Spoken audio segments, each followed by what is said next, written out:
ఆశపోతు నక్క, తెలివైన ఎలుక కథ ఇది. ఒక అడవిలో ఒక బలహీనమైన నక్క ఆహారం కోసం వెతుకుతూ అడవంతా తిరగసాగింది. అది అలా నడుస్తూ అడవి దాటి ఊరి చివర ఉన్న ఒక గుడిసె దగ్గరికి చేరుకుంది. ఆకలితో నిరసించిపోయిన నక్క చూసుకోకుండా అక్కడున్న రంగుల తొట్టెలో పడిపోయింది. తొట్టెలోని రకరకాల రంగులన్నీ నక్క శరీరానికి అంటుకున్నాయి. అక్కడ పడి ఉన్న నీటిలో తన రూపాన్ని చూసుకున్న నక్క తనకు తనే ఆశ్చర్యపోయింది. తను ఒక సింహాన్ని మించిన ఆకారంతో ఉందని ఆనందపడింది. తన కొత్త ఆకారంతో చిన్న చిన్న ప్రాణులని భయపెట్టచ్చని అనుకుంది జిత్తులమారి నక్క. అప్పుడే గ్రామం నుంచి ధాన్యపు బస్తాలను మోసుకుంటూ అడవిలోకి వస్తున్నాయి ఎలుకలు. వాటిని చూసింది ఈ జిత్తులమారి నక్క. ఎలుకల గుంపు ముందు నిలబడింది నక్క. తమ ముందు నిలబడిన ఆ భయంకరమైన ఆకారాన్ని చూసి భయపడ్డాయి ఎలుకల మంద.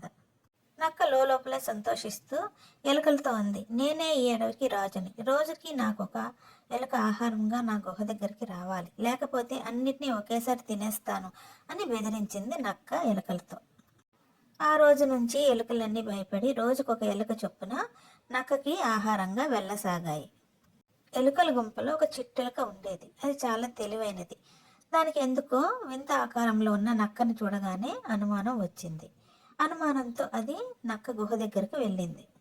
గుహలో పడుకొని ఉన్న నక్క ఒంటి మీద నుంచి చిక్కని రంగురంగుల ద్రవాలు చుక్కలుగా కారసాగాయి నేల మీద.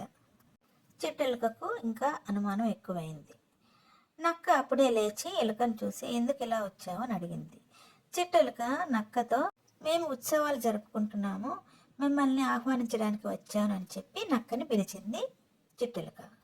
చిట్టెలుక ఎలుకలన్నింటినీ సమావేశపరిచి తన ఆలోచన చెప్పింది.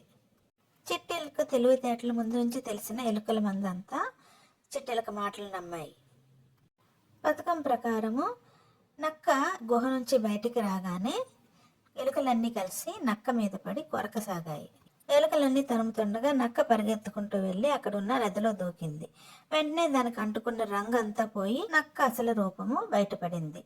ఎలుకలన్నీ దాన్ని తరిమి తరిమి కొట్టాయి. చిట్టెలుకని అన్నీ మెచ్చుకున్నాయి.